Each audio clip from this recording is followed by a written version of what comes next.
ಸಮ್ಮೇಳನಕ್ಕೆ ಬಂದಿದ್ದಾರೆ. ಮುಖ್ಯ ಅತಿಥಿಗಳಿಗೆ ಅವರಿಗೆ ಎಲ್ಲರ ಪರವಾಗಿ ಹೃತ್ಪೂರ್ವಕವಾದ ಸ್ವಾಗತ ಬಯಸುತ್ತೇನೆ. ಈ ಸ್ವಾಗತವನ್ನು ನಮ್ಮ ರಚಿತಾ ಆತ್ಮವಿಶ್ವಾಸದಿಂದಿರಿ ಮತ್ತು ಮುನ್ನಡೆಯಿರಿ. ಈ ಜಗತ್ತನ್ನು ಬದಲಾಯಿಸುವ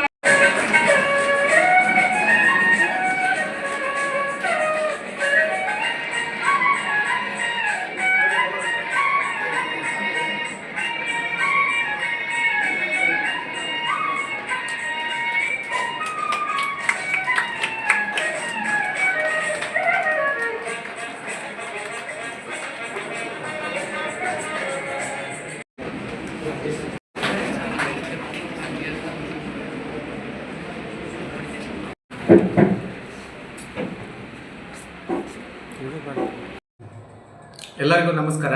ನಾನು ಪ್ರೊಫೆಸರ್ ಅಣ್ಣಪ್ಪ ಪೂಜಾರಿ, ಪ್ರಾಣಿಶಾಸ್ತ್ರ ವಿಭಾಗ, ಈಗ ಪ್ರಾಂಶುಪಾಲರಾಗಿ ಕೆಲಸ ಮಾಡ್ತಾ ಇದ್ದೇನೆ. ನಮ್ಮದು ಗೌರ್ಮೆಂಟ್ ಸೈನ್ಸ್ ಕಾಲೇಜ್.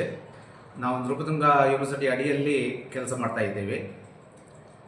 ಇವತ್ತು ನಾವು 135ನೇ ಡಾಕ್ಟರ್ ಅಂಬೇಡ್ಕರ್ ಅವರ 135ನೇ ಜನ್ಮದಿನಾಚರಣೆಯನ್ನು ಆಚರಣೆ ಮಾಡ್ತಾ ಇದ್ದೇವೆ. ಡಾಕ್ಟರ್ ಬಾಬಾ ಸಾಹೇಬ್ ಅಂಬೇಡ್ಕರ್ ಅವರು ಭಾರತದ ರತ್ನ. ಅವರು ಸಂವಿಧಾನ ಶಿಲ್ಪಿ, ಶ್ರೇಷ್ಠ ವ್ಯಕ್ತಿ. ಅವರನ್ನು ದೇವರಿಗೆ ನಾವು ದೇವರ ಸಮಾನ ಅಂತ ಹೇಳ್ಬೋದು. ದೇವರ ರೂಪವನ್ನು ತಾಳಿಕೊಂಡು ಬಂದಂತಹ ಒಂದು ವ್ಯಕ್ತಿ. ಜ್ಞಾನ ಭಂಡಾರವನ್ನು ಸಂಪಾದನೆ ಮಾಡಿದವರು.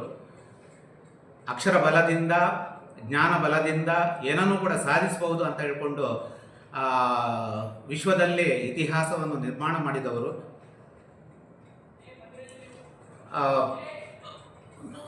ಅಸಮಾನತೆಯನ್ನು ಹೋಗಲಾಡಿಸಲು ತುಂಬ ಶ್ರಮಪಟ್ಟಿದ್ದಾರೆ.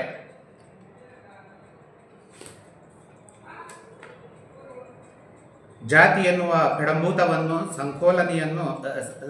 ಸಂಕೋಲನೆಯನ್ನು ಕಿತ್ತು ಹಾಕದೆ ದೇಶದ ಪ್ರಗತಿ ಅಸಾಧ್ಯ ಅಂತ ಹೇಳಿದ್ದಾರೆ. ಅಂದು ಅವರು ಸಮಾಜದ ಕ್ರೂರ ಸತ್ಯಗಳನ್ನು ನೇರವಾಗಿ ಅನುಭವಿಸಿದ್ದಾರೆ. ಅವರು ಛಲವಾದಿ. ಇಂದಿನ ವಿದ್ಯಾರ್ಥಿಗಳು ಡಾಕ್ಟರ್ ಅಂಬೇಡ್ಕರ್ ಅವರ ಜೀವನದಿಂದ ಕನಿಷ್ಠ 10 ಪಾಠಗಳನ್ನು ತಮ್ಮ ಬದುಕಿನಲ್ಲಿ ಅಳವಡಿಸಿಕೊಳ್ಳಬೇಕು. ಶಿಕ್ಷಣವನ್ನು ಉದ್ಯೋಗದ ಸಾಧನವಾಗಿ ಮಾತ್ರವಲ್ಲ, ವ್ಯಕ್ತಿತ್ವ ನಿರ್ಮಾಣದ ಶಕ್ತಿಯಾಗಿ ಕಾಣಬೇಕು. ಸಮಯ ಶಿಸ್ತು ಮತ್ತು ಅಧ್ಯಯನ ಶಿಸ್ತು ಜೀವನವನ್ನು ಬದಲಾಯಿಸುವ ಮೂಲ ಶಕ್ತಿ ಎಂದು ಮನಗಾಣಬೇಕು. ಅಪಮಾನ ಎದುರಾದಾಗ ಕುಗ್ಗಿಬೀಳದೆ ಅದನ್ನು ಸಾಧನೆಯ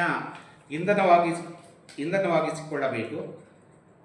ಓದನ್ನು ಪರೀಕ್ಷೆಗೆ ಸೀಮಿತಗೊಳಿಸದೆ ಸಮಾಜದ ಸಮಸ್ಯೆಗಳನ್ನು ಅರ್ಥ ಮಾಡಿಕೊಳ್ಳುವ ಸಾಧನವಾಗಿ ಬೆಳೆಸಿಕೊಳ್ಳಬೇಕು.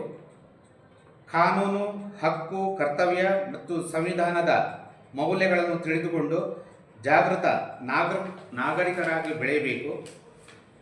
ಜಾತಿ, ಧರ್ಮ, ಭಾಷೆ, ವರ್ಗ ಇತ್ಯಾದಿಗಳ ಆಧಾರದ ಮೇಲೆ ಯಾರನ್ನು ಹೀನಾಯವಾಗಿ ನೋಡುವ ಮನೋಭಾವವನ್ನು ಸಂಪೂರ್ಣವಾಗಿ ತ್ಯಜಿಸಬೇಕು. ಸ್ವಾಭಿಮಾನವನ್ನು ಅಹಂಕಾರವಲ್ಲ, ಮಾನವ ಗೌರವದ ಮೂಲಭೂತ ನೆಲೆ ಎಂದು ಅರ್ಥ ಮಾಡಿಕೊಳ್ಳಬೇಕು. ಪುಸ್ತಕ ಓದುವ ಅಭ್ಯಾಸವನ್ನು ಬೆಳೆಸಿ ಚಿಂತನೆಯ ಆಳವನ್ನು ವೃದ್ಧಿಸಬೇಕು. ತರ್ಕ, ವಿಚಾರ, ಪರಿಶ್ರಮ ಮತ್ತು ಸತ್ಯನಿಷ್ಠೆಯಿಂದಲೇ ದೀರ್ಘಕಾಲಿಕ ಗೌರವ ದೊರೆಯುತ್ತದೆ ಎಂಬುದನ್ನು ಮರೆಯಬಾರದು.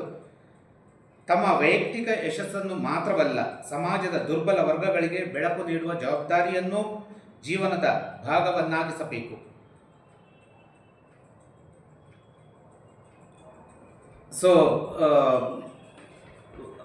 ಡಾಕ್ಟರ್ ಅಂಬೇಡ್ಕರ್ ಅವರು ಎಲ್ಲರ ಜನನಾಯಕ, ಸರ್ವರಿಗೂ ಸಮಪಾಲು, ಸರ್ವರಿಗೂ ಸಮಬಾಳು ಅಂತ ತೋರಿಸಿಕೊಟ್ಟವರು. ಅವರು ನಮಗೆ ದಾರಿದೀಪ. ಎಲ್ಲ ವಿದ್ಯಾರ್ಥಿ ಮಿತ್ರರಿಗೆಲ್ಲ ದಾರಿದೀಪ ಆಗಬೇಕು. ಅವರ ದಾರಿಯಲ್ಲಿ ನಾವೆಲ್ಲ ಸಾಕಬೇಕಂತ ತಮ್ಮನ್ನು ಕೇಳಿಕೊಳ್ತಾ ಇದ್ದೀವಿ.